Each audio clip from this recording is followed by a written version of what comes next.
Salut à tous, bienvenue sur Motors & Co. Aujourd'hui on teste le Varadero, n'importe quoi. Salut à tous, bienvenue sur Motors & Co. Aujourd'hui on teste la Suzuki V-Strom 1000, ici avec le pack Presque Adventure.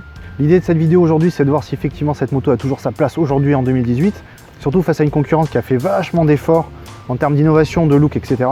Donc en clair, qu'est-ce que ce modèle a à défendre et surtout qu'est-ce qui fait pas le poids. Petit retour en arrière par rapport à ce modèle, il faut savoir qu'en 2008 il avait disparu pour réapparaître enfin en 2013.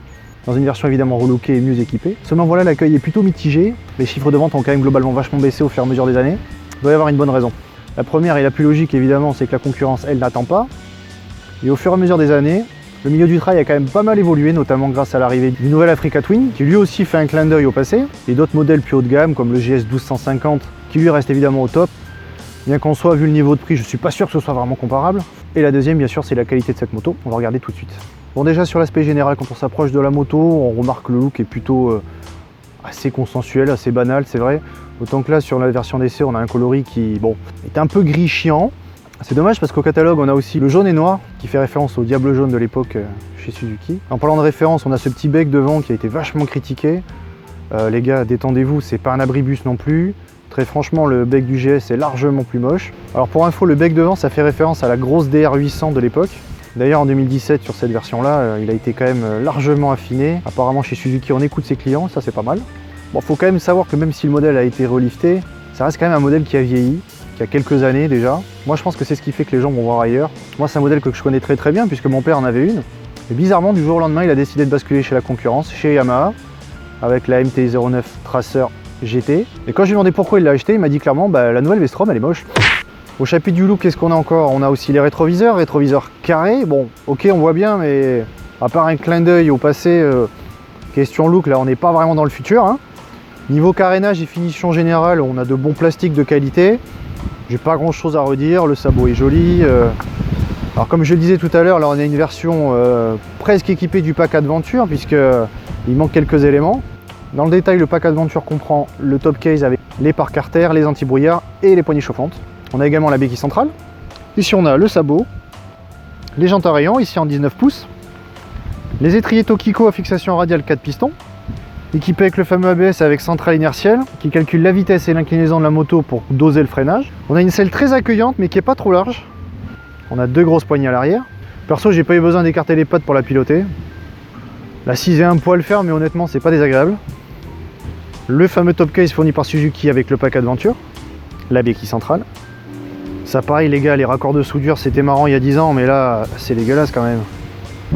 On a le bon vieux compteur à aiguille, l'indicateur de rapport engagé, le trip, la température extérieure, température moteur, le niveau d'essence et le niveau du traction control. Le petit essai que vous voyez là, ici en niveau 1. Ici il est éteint, ici il est niveau 1, ici il est niveau 2. Je le désélectionne, je le sélectionne. Ici on a une prise allume-cigare. Alors comme plusieurs modèles de la marque, on a un système de démarrage assisté qui permet de démarrer sans avoir à appuyer sur l'embrayage. Elle est aussi équipée du système Low RPM. Là encore un système très pratique pour les débutants qui permet de démarrer sur un filet de gaz automatique. En clair, le moteur ajuste automatiquement le régime à partir du moment où vous relâchez la poignée d'embrayage.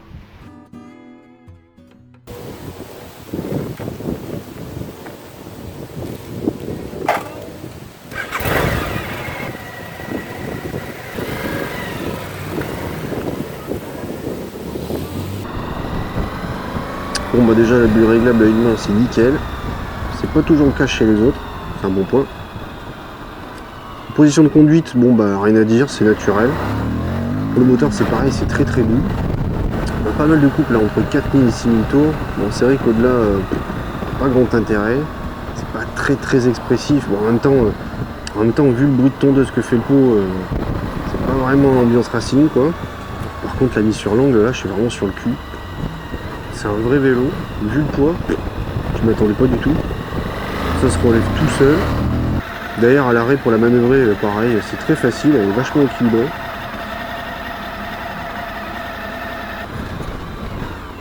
Bon allez, puisque c'est un trail, je passe en mode Peter Hansel. Bon, je vous cache pas que dans la boue avec les pneus d'origine, c'est un peu la tristesse. Dès que je passe les 30 km/h, de toute façon, le traction control, il n'en peut plus. Donc évidemment, il faut le désactiver. Attention, je passe en mode Vega missile, je vais me satelliser. Le traction control, il est vraiment pas content.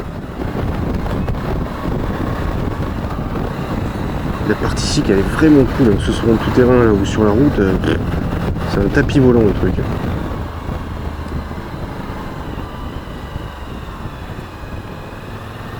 En fait c'est ça, elle est tellement parfaite et homogène que ça pourrait être une Honda.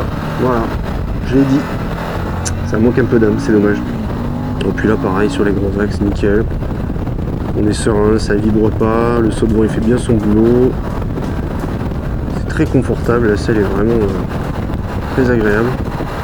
Voilà, il n'y a rien à dire, ça m'énerve. Au moins on a fait le tour.